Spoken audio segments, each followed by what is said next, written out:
Hi, and welcome to this book review. Today on the book menu we have Lockwood Co. The Screaming Staircase by Jonathan Stroud. So Lockwood Co. is approximately 440 pages long, and I would say it's an okay easy book. I would recommend it for probably teenagers. And that's also because the ages in the book is somewhere between 13 and 15. So yeah, if you like to read books that's about your age, yeah, you should probably think about that. So I would say, for starters, this book I think it was great, but I wouldn't say I love it, because there are certain things that just really bother me about it.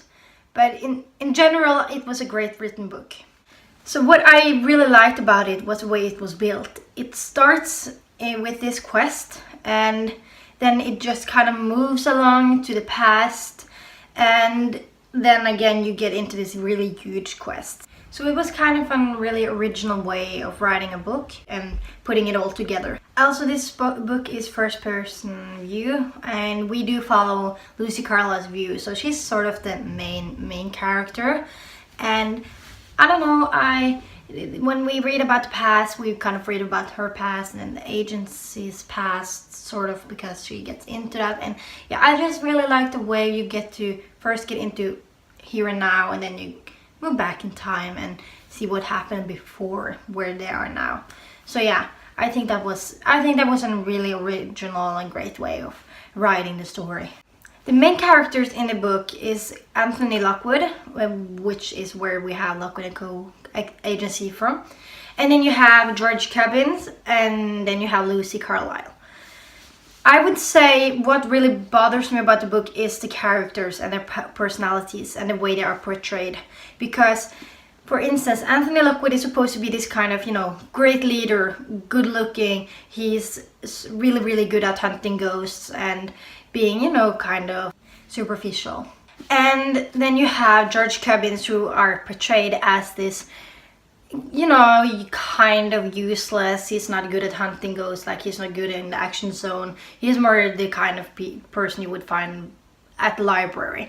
And I think it's okay, every kind of story agency, whatever, in this book probably needs a George Cubbins, but the way he was portrayed as, I think he was portrayed as overweight, and he would be the one who would, lick his finger after eating donuts. I just think it's really stereotypical, and I didn't really like that, because I thought it was a bit rude, actually.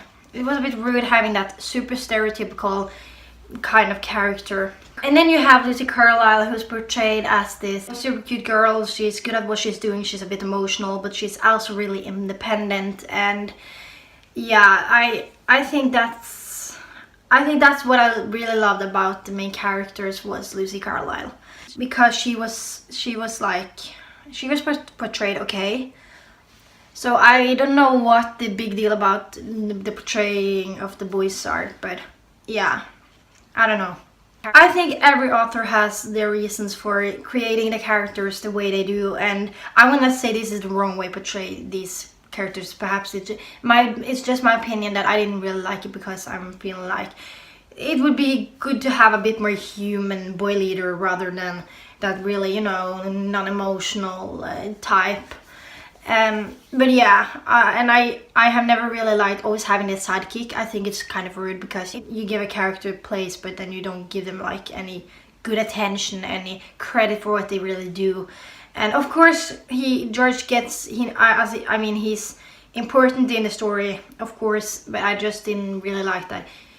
He was important, but he was portrayed as not important. So the book is about different agencies hunting ghosts. In this world, ghosts are a serious problem. They are killing people, and they need different agencies to get rid of different ghosts in houses. And yeah, so that's mainly what it's about. And Lockwood & Co. is the name of the main agency, which the story will, that's the main agency we follow. What is really cool about this book is the fact that they have a glossary. So for all the words you don't understand, for instance the word agency, you could just you know, go to the back of the book and you can, yeah, figure out what it actually means if it's not explained well enough in the book. Also, I really like the fact that the author, at least in this version, has decided to put the beginning of the next book in the sequel, because this is a sequel of, I think it's 6 books. And yeah, I mean, I read that part and I was like, oh, that's actually a really good start. I thought it was super exciting to see what the next book is about, how it starts, and it was really captivating. So yes, that was really great. So I really liked the plot. I mean, the book starts with this quest, and I was thinking, oh, okay, this is the main quest. We are getting right into it. And then it was like, oh, okay, it's not. So you get kind of a lot of different quests throughout the book, which makes it really, you know, interesting to see what's happening. And you can see all the different cases they're taking on. And you also get to know the characters through all of these quests and cases and all of that. And I thought it was a great way to get to know the characters and their routines for their work. One of the book's absolutely best parts is the way, or the author's way, of captivating the reader during these highlight moments. I was so captivated at points, although I knew how it would end, because it was sort of obvious, but I was like, how does this end? And it was so great written, and I was like on tiptoe all through. And I really love that about books. If you're firstly going to create something exciting moments, I think it's important you can actually keep it that way as well. And Jonathan Stroud really managed that. So that was really great, and it wasn't only once you would have these exciting moments, it was a lot of times actually. So yeah, I don't know, I just thought it was super great. So all in all, I would say it's a good book, and I would absolutely recommend you to read it. If, of course, you like this kind of supernatural. And that's kind of important, because if you're thinking this is a bit, you know, out of league, out of the natural world, you probably won't like it that much, as it's based on the fact that it's about supernatural, like ghosts. I hope you really liked this review and that it was helpful. And if you did find it helpful and enjoyable, I hope you will subscribe, and there will definitely be more reviews up. If you have a book you're wondering if you want to read but are a bit unsure, you could always request it, and I will try to see if I can read it and make a review for you. So yeah, bye. But darling, I'm a mess without